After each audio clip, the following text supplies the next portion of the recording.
The world of Islam today is at a turning point of its history. The Middle Ages are over, and either Islam must now go forward or be added to the other might-have-beens of history. The Muslims must now awake and, taking their example from the glorious life and the marvelous teaching of the Holy Prophet, build their spiritual and religious faith on Muhammad and work for the development in science, knowledge, and political and social advance along the lines of the most progressive races of mankind. Formalism and verbal interpretation of the teachings of the great Arabian are in absolute contradiction with the whole history of the Prophet. We must accept his divine message as the channel of our union with the absolute and infinite.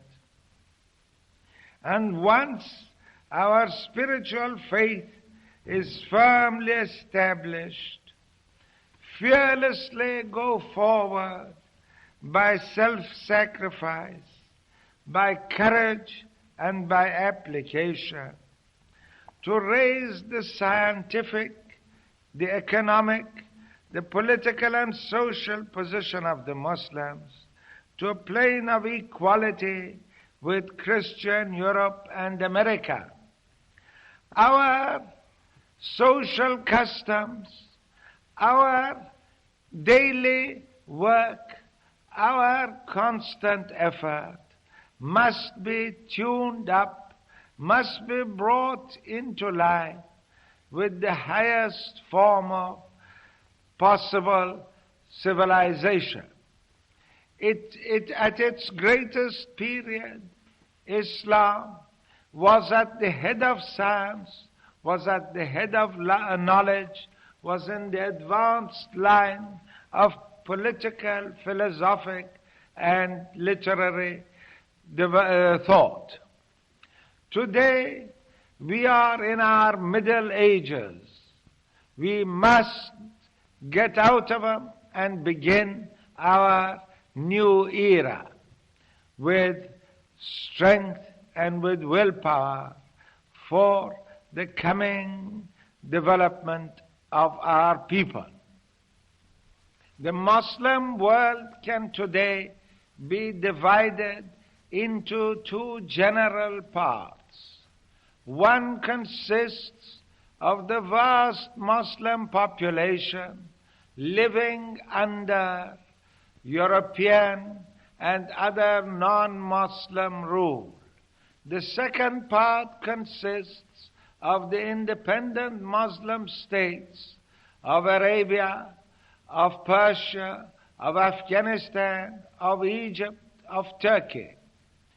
Now, where we are under foreign rule, we can immediately, by imitating, as the Japanese have done, but also by keeping our own spiritual and our highest intellectual character, just as the Japanese have done, we can learn directly from the races that rule us those secrets of social and intellectual power which have made Europe so strong and so progressive.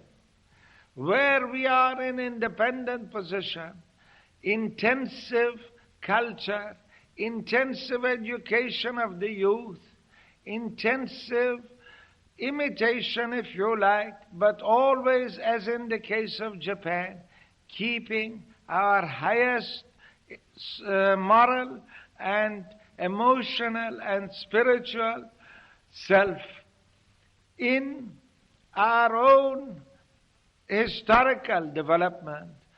With that we can go forward and carry out reforms, carry out political and economic development, carry out, above all, scientific culture, which will place us on the same level as the European races.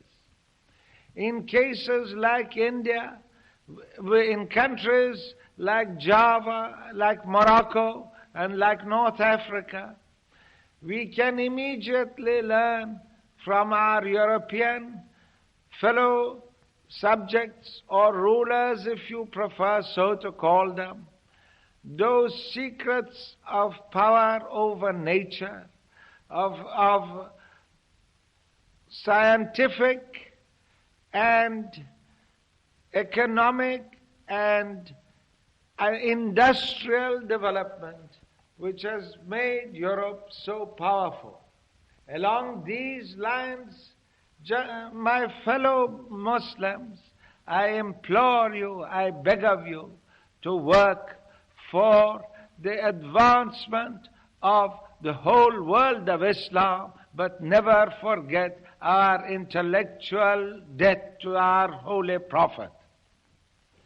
With these words, I hope that progress will now become, from now onwards, thorough and regular.